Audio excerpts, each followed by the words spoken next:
ఓం సహనావతు సహనౌ భునక్తు సహ వీర్యం కరవావహై తేజస్వినావధీతమస్తు మా విద్విషావహై. ఓం శాంతి శాంతి శాంతి. ఓం గురుర్బ్రహ్మా గురుర్విష్ణుః గురుర్దేవో మహేశ్వరః గురురేవ పరం బ్రహ్మ తస్మై శ్రీ గురవే నమః.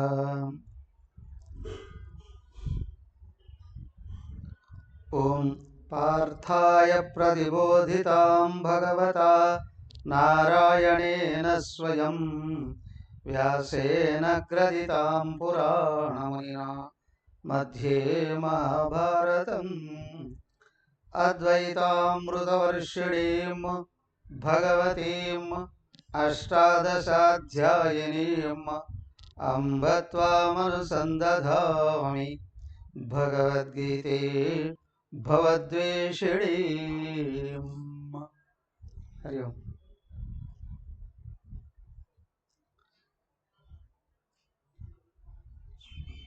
శ్రీమద్ భగవద్గీత 18వ అధ్యాయం.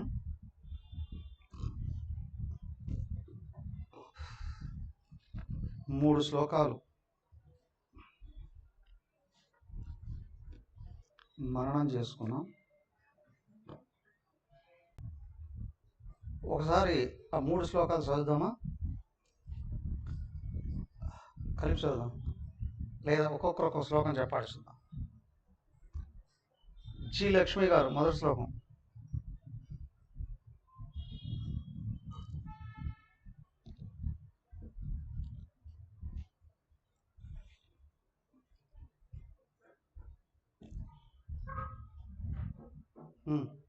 అర్జున ఉవాచ సన్యాసస్య మహాబాహో తత్వమిచ్ఛామి వేదితుం త్యాగస్య చ ఋషికేశ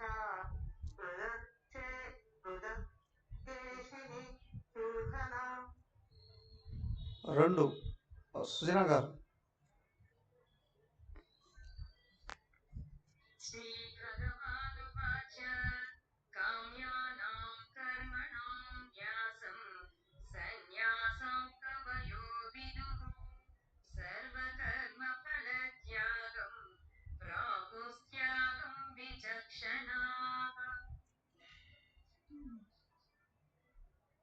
ఇంకొకరు ఎవరైనా?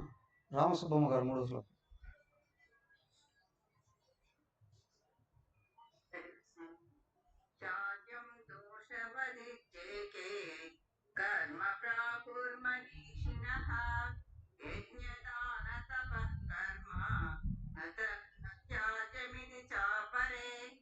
Okay okay.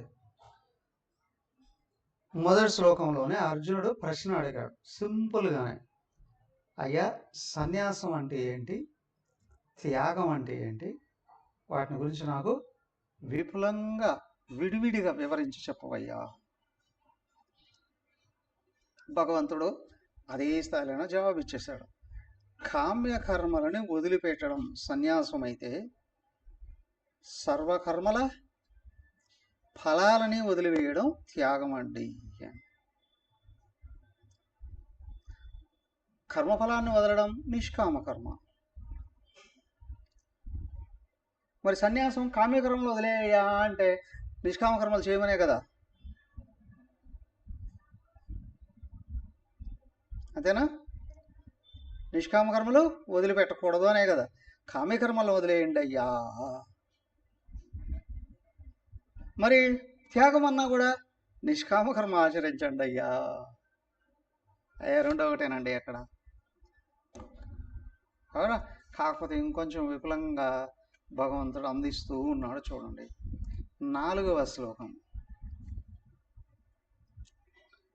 నిశ్చయం శృణు మే తత్ర త్యాగే భరత సత్తమా త్యాగో హి పురుషౌ వ్యాఘ్ర త్రివిధ సంప్రకీర్తితః.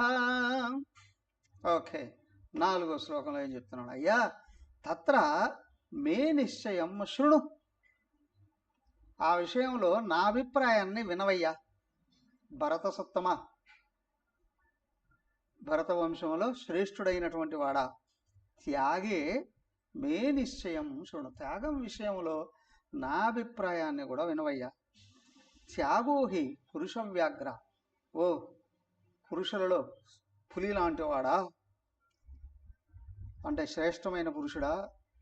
త్యాగోహి త్రివిధ సంప్రకీర్తిత, త్యాగం అనేటువంటిది 3 రకాలుగా ఉంటుందయ్యా. యజ్ఞదాన తపస్సులను వదలకూడదు అని చెప్పాడు అక్కడ. చెప్తూనే కర్మఫలాలను వదలడమే త్యాగము అని చెప్తూనే, అయ్యా త్యాగం 3 రకాలుగా ఉంటుందండి.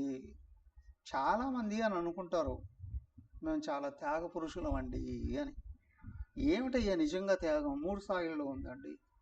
తామసిక త్యాగము ఉంది, రాజసిక త్యాగము ఉంది, సాత్విక త్యాగం కూడా ఉంది.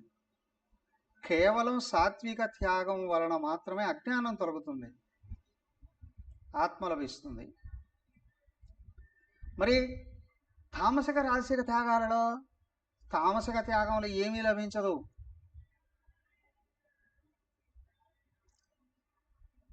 పైగా పతనమైపోతాడు. మరి రాజసిక త్యాగం ఏంటండి? ఒకటి వదిలి ఇంకొకటి కావాలి అని అడుగుతాడు. ఒకటి వదిలి ఇంకొకటి కావాలి అని. నీకు చందాలు ఇస్తా కానీ నా పేరేస్తావా? అప్పుడు చందా ఎందుకంటారు అది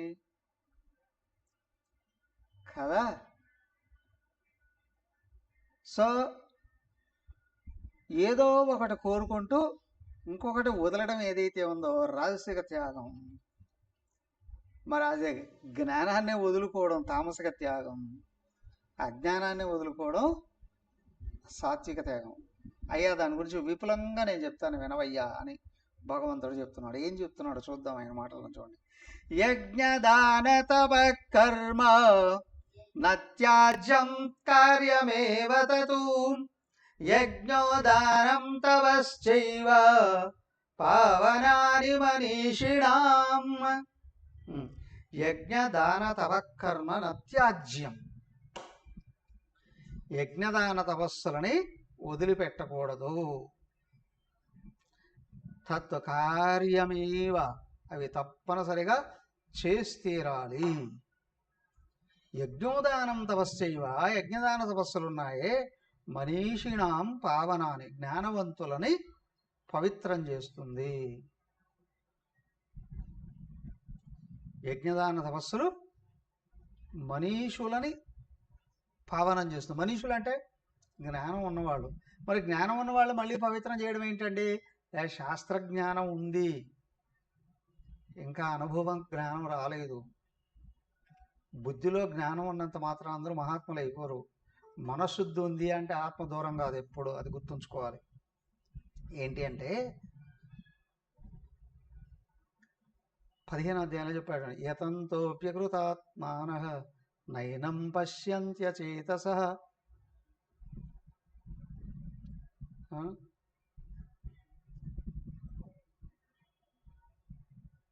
ఫస్ట్ యతంతో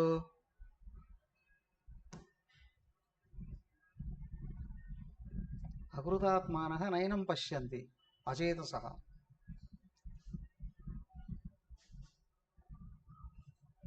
మనోనిగ్రహం కలిగినటువంటి వాళ్ళు ప్రయత్నం చేస్తే, అంటే మనశుద్ధి కలిగినటువంటి వాళ్ళు ప్రయత్నం చేస్తూ ఉండేటప్పుడు అది లభిస్తుంది.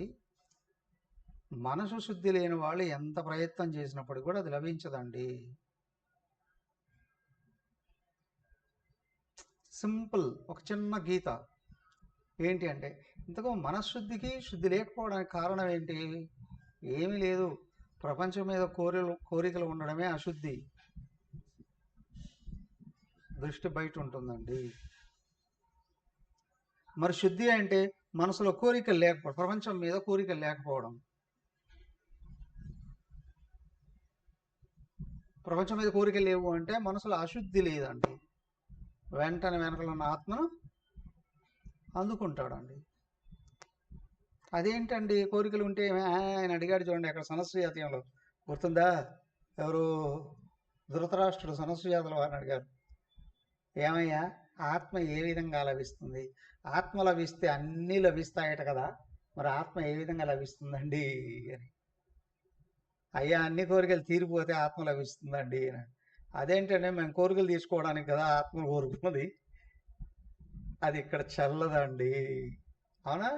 ధృతరాష్ట్రుడు అదే అనుకున్నాడు, ఆత్మను కానీ అందుకుంటే మరి రాజ్యాన్ని శాశ్వతంగా పరిపాలించవచ్చు కదా, రాక్షసులందరూ చేసిన పని అదే, వీడు కూడా అదే రాక్షస బుద్ధి అడిగాడు. ఏమో కాదు, తమో గుణంలో ఇరుక్కుపోయిన వాడే రాక్షసుడు. దేహం నేననే భావాన్ని వదలకుండా ఇంకా ఏదో గొప్ప గొప్పవన్నీ కావాలి అని కోరుకో. దేహం నేననే భావం పోనంత వరకు ఆత్మ లభించదు.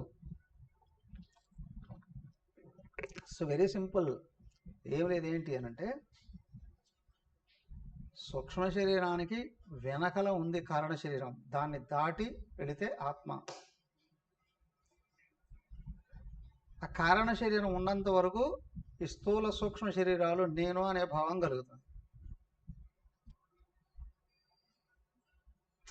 స్థూల శరీరం నేను అని అనుకుంటాడు, మరి సూక్ష్మ శరీరం అనుభవాలన్నీ అక్కడే కదా, ద్వంద్వాలన్నీ అక్కడే కదా అనుభవానికి వచ్చేది.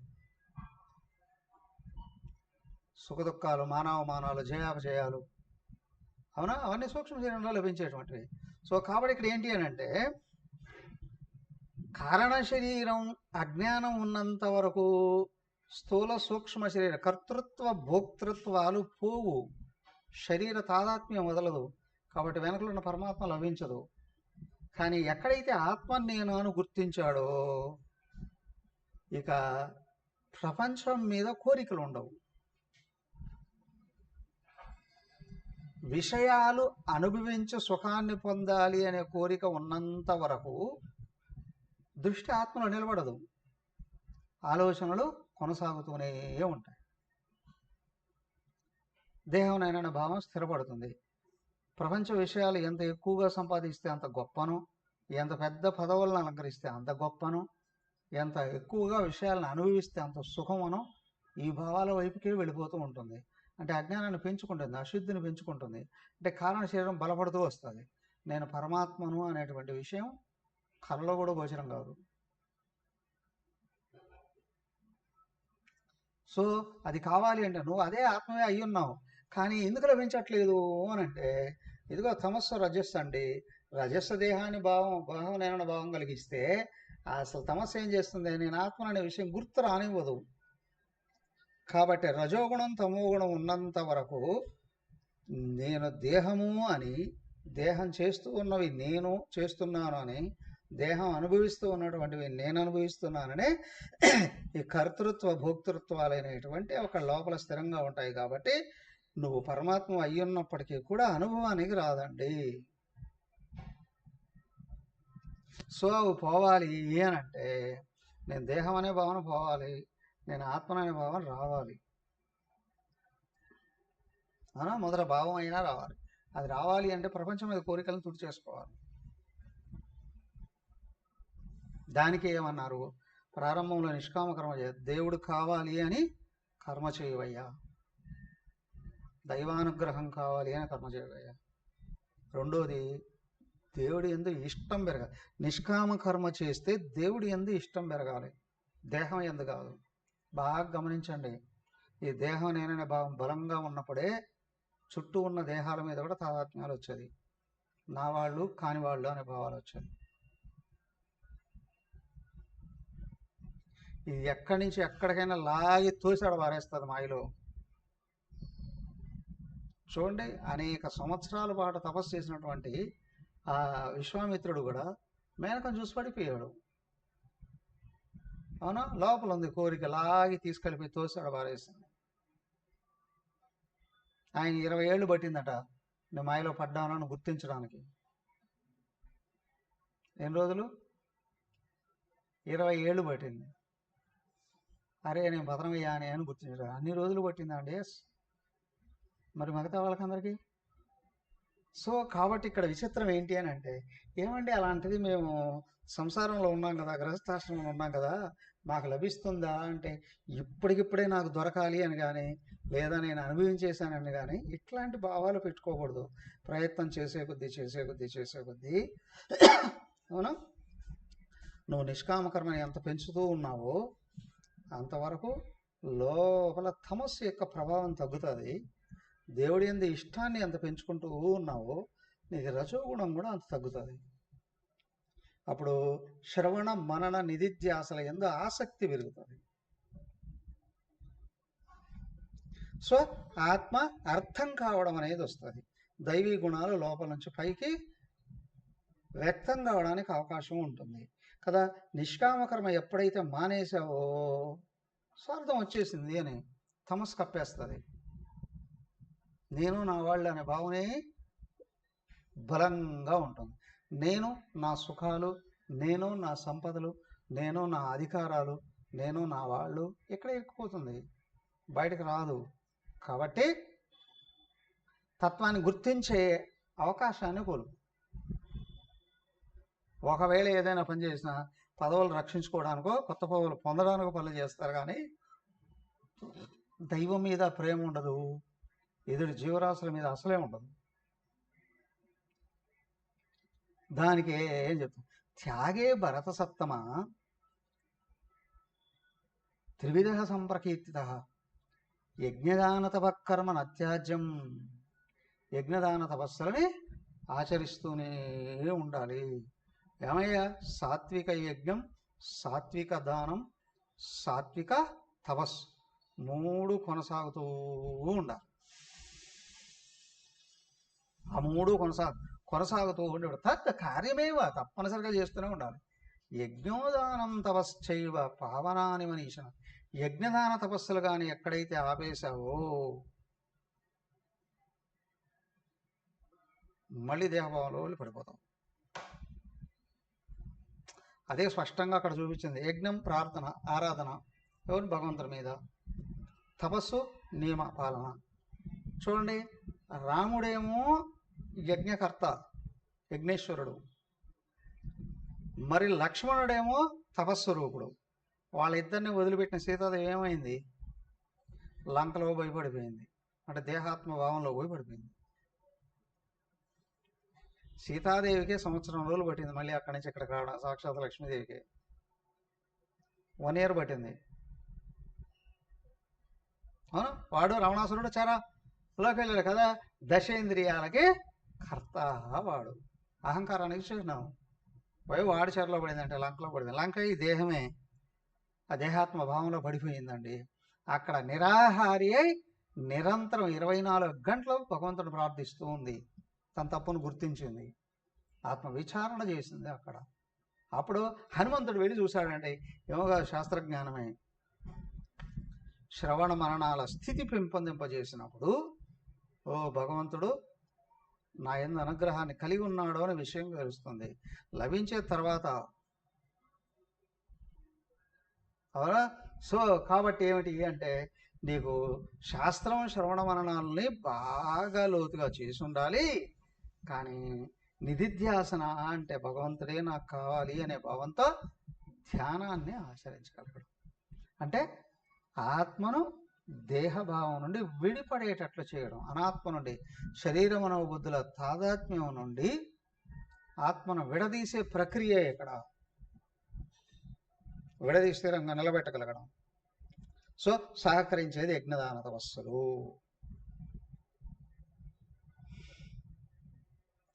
స్పష్టంగా చెప్పాడండి ఎక్కడ. ఏమయ్యా, సాత్విక యజ్ఞం ఏం చెప్తుంది?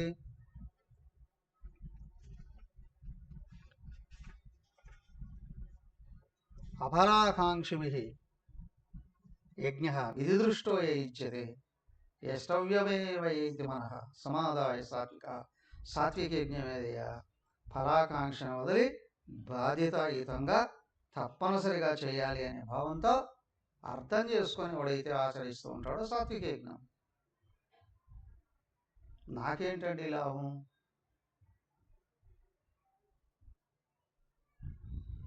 అనుకున్న వాడికి స్వార్థకాంక్ష ఉంది. అవునా?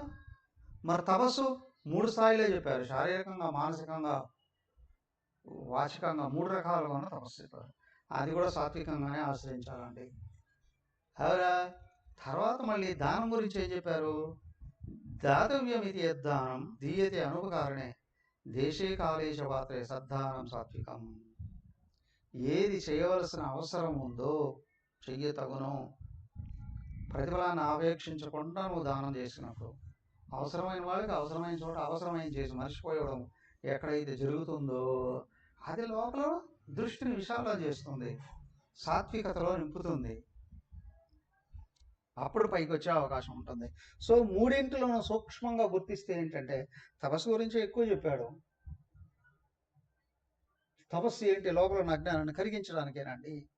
ఈ 3 ఎప్పుడైతే ఆచరిస్తూ ఉన్నారో అంతఃకరణ శుద్ధి అవుతుందండి. యజ్ఞదాన తపస్సుల వలన అంతఃకరణ శుద్ధి అవుతుంది. అంటే లోపల ఉన్న కారణ శరీరంలో ఉన్న అసుర లక్షణాలు, అసుర సంపద కరిగిపోతుంది, దైవీ సంపద పెరుగుతుంది. అవును. మళ్ళీ వచ్చి చెప్తున్నారు చూడండి, ఇంకో శ్లోకం 6 శ్లోకం. నిష్కామం నిష్కామం నిష్కామం అనే విషయం ఎంతగా చెప్తున్నారో చూడండి. ఏతాన్యపి తు కర్మాణి సంగం త్యక్త్వా ఫలాని చ కర్తవ్యానీతి మే పార్థ నిశ్చితం మతముత్తమం. అయ్యా ఏతాని కర్మాణి అపితు, యజ్ఞదాన తపస్సులు తప్పనిసరిగా ఆచరించాలండి. ఓకే, ఏమయ్యా యజ్ఞదాన తపస్సులనే కదా చెప్పారు, ఏ యజ్ఞదాన తపస్సులైనా ఆచరించవచ్చు కదా, తామసికం అయితేనేమి రాజసికైతేనేమి అనడానికి వీల్లేదు. ఏతాని కర్మాణి అభితు సంగం ఫలాన్ని త్యక్త్వా, సంగము ఫలము 2 వదిలిపెట్టి చేసినప్పుడే. సంఘభావాన్ని వదలాలి, అహంకార మమకారాలతో సంఘాన్ని వదలాలండి. నా వాళ్ళు అనుకున్నా, నావి అనుకున్నా ఇరుక్కుపోతాడు. అంతేకాదు నేను అనే భావం ఉపాధులు ఏందొచ్చినా ఇరుక్కుపోతాడు.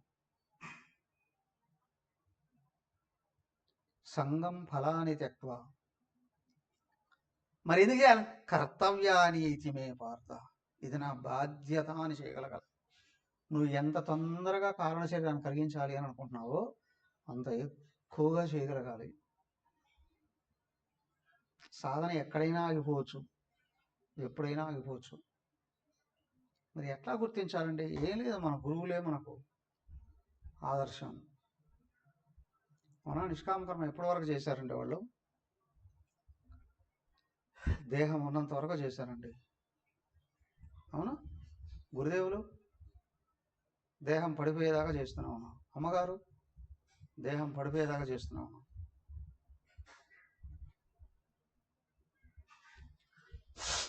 కర్తవ్యాని ఇది మే పార్థ నిశ్చితం ఉత్తమం మతం, ఇది మే ఉత్తమం మతం నిశ్చితం, ఇది నా అభిప్రాయం, ఇదే ఉత్తమ అభిప్రాయం అని, ఇదే ఉత్తమమైనదని నా అభిప్రాయం.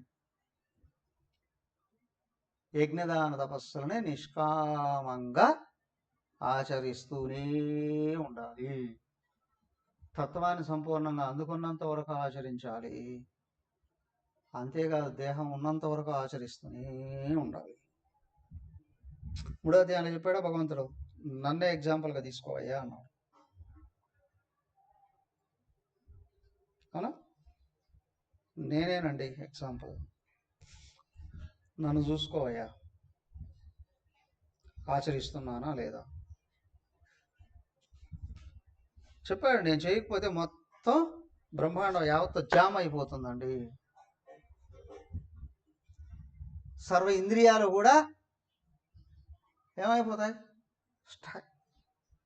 బిగిసిపోతాయి, కదలకలు లేకుండా ఆగిపోతాయి, చచ్చిపోతాయి నేను కానీ పని చేయకపోతే. స్పష్టంగా పుట్టినప్పటి నుండి పోయేంతవరకు నేను కర్మ చేస్తూనే ఉన్నాను, చేయకుండా ఎక్కడ ఆగలేదండి.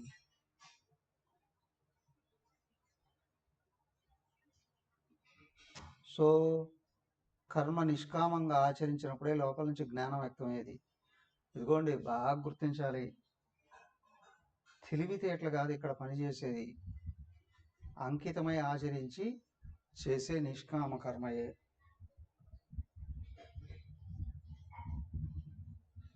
మహామేధావులు అనుకున్నటువంటి వాళ్ళు కూడా కాలగర్భంలో కలిసిపోయిన వాళ్ళు చాలామంది ఉన్నారు. ఏ కొద్దిపాటి తెలివితేటలు ఉన్నవాడు కూడా అంకితమై చేశాడు అంటే అన్నిటినీ దాటేసిన వాళ్ళు అనేకం ఉన్నారు. సో ఇక్కడ తెలివి ఎక్కువ తక్కువలు అనేటివి అంతఃకరణలో భాగాలే, అంతఃకరణమే కరిగిపోవాలి ఇక్కడ. మరి అందుకోబడేది ఏదండి?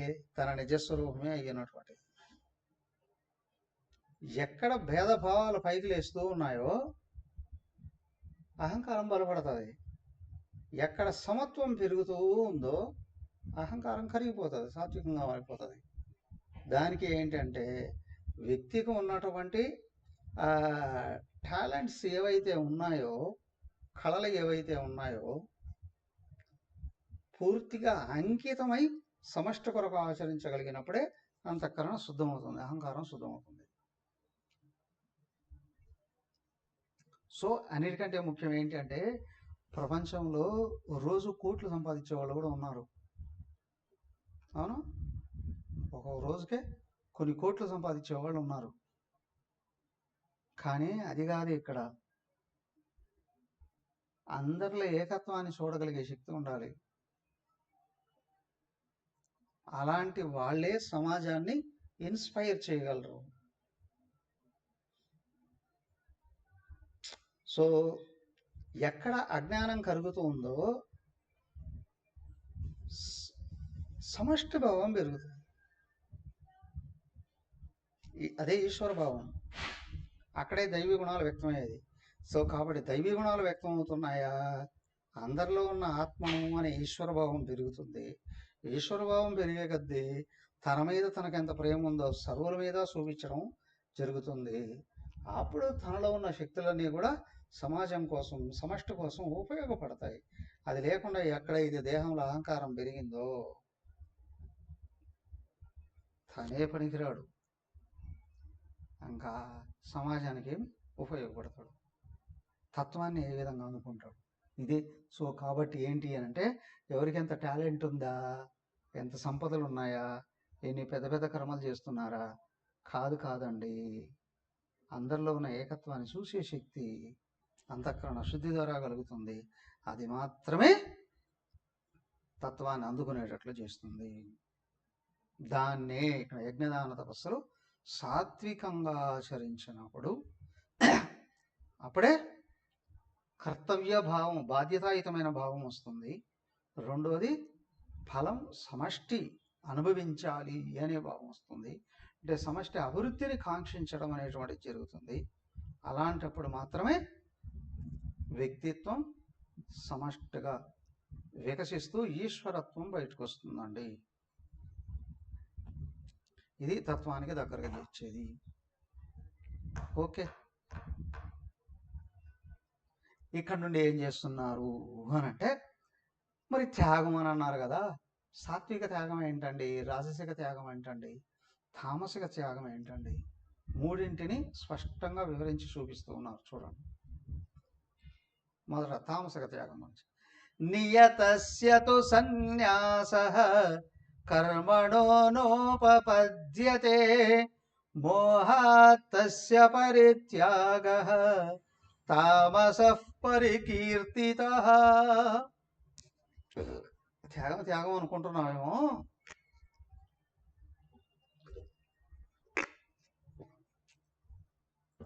సన్యాసం తీసుకుంటే చాలండి త్యాగం వచ్చేసినట్లే అని అనుకుంటూ 99% సన్యాసులే మోహంలో పడిపోయేవాళ్ళు ఉన్నారు.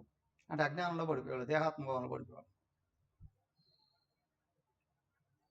ఏమయ్యా, భగవంతుడు చెప్పాడుగా, యజ్ఞదాన తపస్సులు చేసి సాత్విక త్యాగం చేసినప్పుడు మాత్రమే తత్వాన్ని అందుకోవడానికి అవకాశం ఉంది. లేకపోతే చూడండి, నియతస్యతు సన్యాస కర్మణ నా ఉపపద్యతే, మోహాత్తస్య పరిత్యాగ తామస పరికీర్తిత. నియతస్య కర్మణ సన్యాస తు నా ఉపపద్యతే. నియత కర్మలను, బాధ్యతాయుతమైనటువంటి కర్మలను త్యాగం చేయడం అనేటువంటిది ఏదైతే ఉందో అది శోభించదండి, అది అంతఃకరణ శుద్ధిని ఇవ్వదండి. బాధ్యతాయుతమైన పనులను వదిలివేయడం సన్యాసానికి మార్గం కాదు. బాధ్యతలను వదిలివేస్తే తస్య పరిత్యాగ మోహాత్, బాధ్యతలను వదిలివేయడం అనేటువంటిది ఏదైతే ఉందో అది మోహమే. తామస పరికీర్తిత, సంసారాన్ని పోషించలేకుండా ఉన్నాను అని, అవునా, భార్యను భరించలేకుండా ఉన్నాను అని వదిలిపెట్టేసి హిమాలయాలకు వెళ్ళినంత మాత్రం సన్యాసం రాదండి, త్యాగం కాదండి అది. దానివల్ల ఆత్మస్వరూపం లభించదండి. తస్య త్యాగ మోహ, మోహం అజ్ఞానం వల్లనే. ఎందుకు అంటే బాధ్యతాయుతమైన కర్మలను వదిలిపెట్టి, దానికి ఏంటంటే వ్యక్తిగత బాధ్యతలను వదిలితే సమష్టి బాధ్యతలను పట్టుకోవయ్యా అన్నారు. ఏమయ్యా, వ్యక్తిగత బాధ్యతలను వదిలి సన్యాస మార్గంలోకి వచ్చి మళ్ళీ ఇక్కడ అర్ధకామాలను కోరితే, సంపదలని అధికారాలని కోరితే, దానికంటే ఇంకా ఇక్కడ బలంగా మారిపోతుంది దేహాత్మభావం. దానికి నియతస్య సన్యాస కర్మణ నా ఉపపద్యతే. నియత కర్మలను వదిలిపెట్టడం సన్యాసం కాదు, అది కేవలం మోహమే అని అంటున్నారు. అది తామసికమైనటువంటి త్యాగం. నువ్వేం చేస్తూ ఉన్నావు? దానికి భగవంతుడు 3వ అధ్యాయంలోనే చెప్పాడు. ఏమని? ప్రతి వ్యక్తి గాలి పీలుస్తున్నాడు, నీళ్లు తాగుతున్నాడు, ఆహారం స్వీకరిస్తున్నాడు, అవునా, పంచభూతాలని స్వీకరించి దేహాన్ని నిలబెట్టుకుంటున్నాడు. దీని కొరకైనా పనిచేయాలయ్యా. మళ్ళీ హెచ్చరిక చేశారు, ఏమయ్యా, తిండి కోసం పనిచేసేవాడు సన్యాసి కాదండి అన.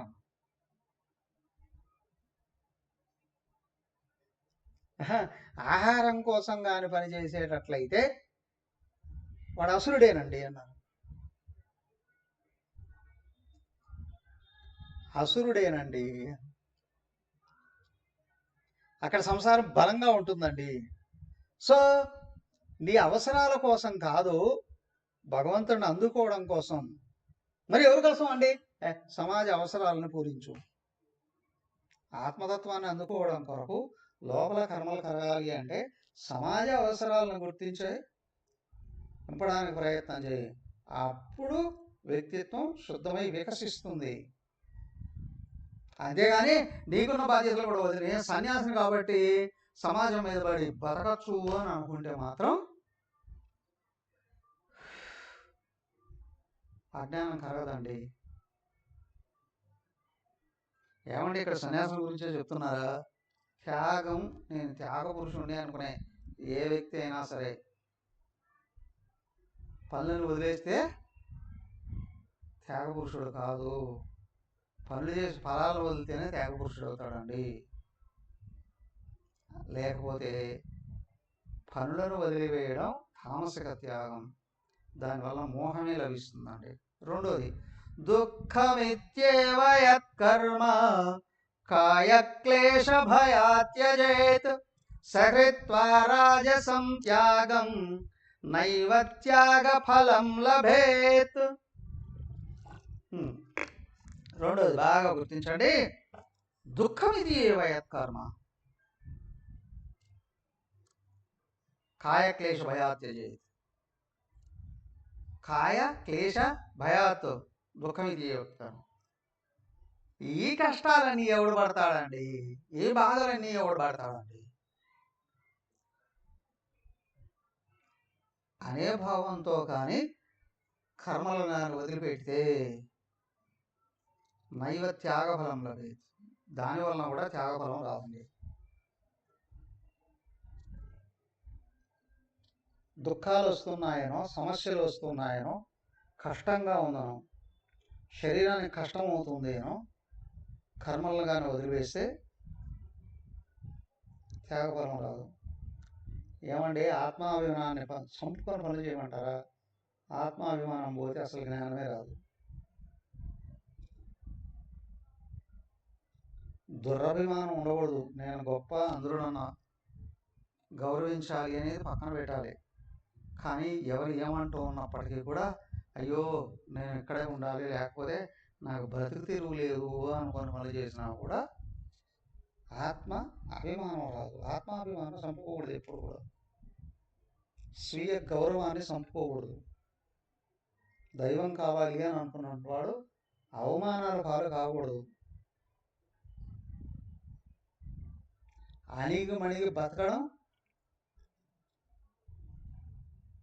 ఆత్మ ఔన్నత్యాన్ని ఇవ్వదు. అర్థం చేసుకొని జీవించగలగాలి. తన అవసరం ఇతరులకు ఉన్నది అని వ్యవహరించడం గొప్పతనాన్ని ఇస్తుంది.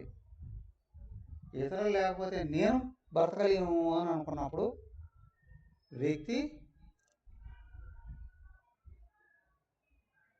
ఆత్మవిశ్వాసమే లేనివాడండి అని. దానికి బ్రతకడం చేతకాని వాడు పరమాత్మను ఎప్పుడూ అందుకోలేడు. దానికి ఏంటి అంటే శారీరక సౌఖ్యాలని, శారీరక గౌరవాలని వదిలిపెట్టిన సౌఖ్యాలను వదిలిపెట్టచ్చు, కానీ ఆత్మాభిమానాన్ని వదిలిపెట్టకూడదండి. ఆత్మాభిమానాన్ని వదిలిపెట్టి ఆత్మ మరుగైపోతుంది. అణిగిమణిగి బతకడం కాదు, వినయవిధేయతలతో బతకాలి, గౌరవాలతో బతకాలి. అవునా? పెద్దల యందు గౌరవాన్ని కలిగి, గురువుల యందు పెద్దల యందు గౌరవాన్ని కలిగి ఉండాలి. సహపాఠుల్ని స్నేహవంతులు చూసుకోవాలి. తనకంటే చిన్నల యందు ప్రేమ చూపించగలగాలి. ఏది ఏమైనప్పటికీ కూడా భయంతో బతికేటప్పుడు అజ్ఞానమే లభిస్తుంది. ఆనందంతో జీవించేటువంటి వాడు ఆత్మకు దగ్గరవుతాడు. అది ఎప్పుడు మర్చిపోకూడదు. దానికి ఏంటంటే ఇక్కడ మరి దుఃఖాలకు భయపడి అని, కష్టం దుఃఖాన్ని ఇస్తుంది అని ఎప్పుడు అనుకోకూడదు. అజ్ఞానమే దుఃఖాన్ని ఇచ్చేది, కష్టవంతమైన ఫలాలను ఇస్తుంది. అవునా? దానికే శారీరక కష్టాలకి భయపడకూడదు, అది చెప్పారు.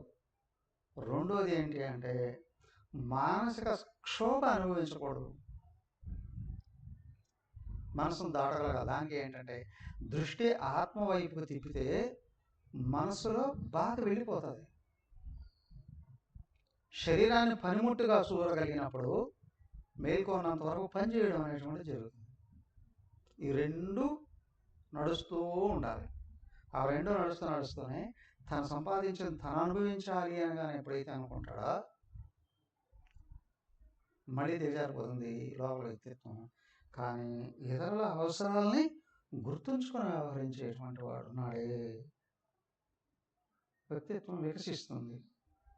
బాధ్యత వ్యష్టి నుండి సమష్టికి ఎదుగుతుంది. అలా కాకుండా కష్టం వస్తుందనో, అవునా, దుఃఖం వస్తుందనో భయపడి కానీ కర్మలను వదిలివేస్తే త్యాగ ఫలం రాదండి.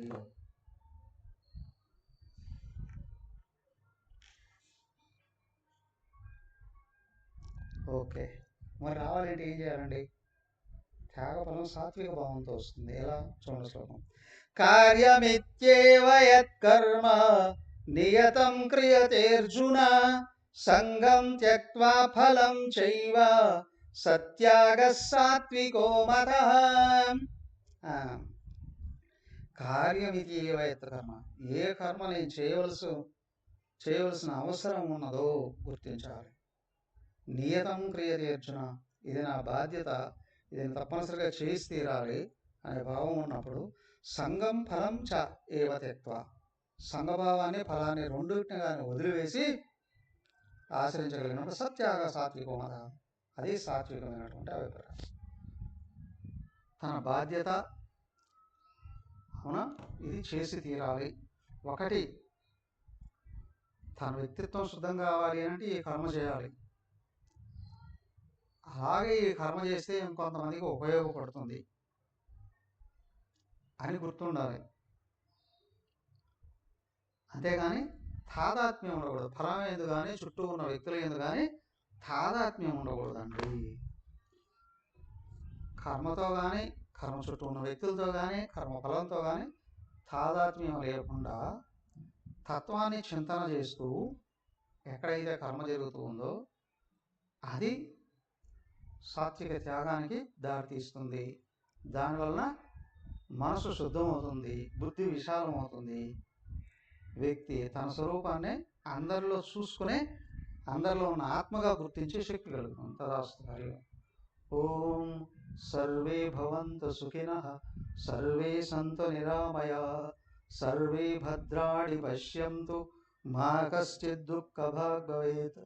ఓం శాంతి శాంతి శాంతి. హరి ఓం. శ్రీ గురుభ్యో నమః. హరి ఓం.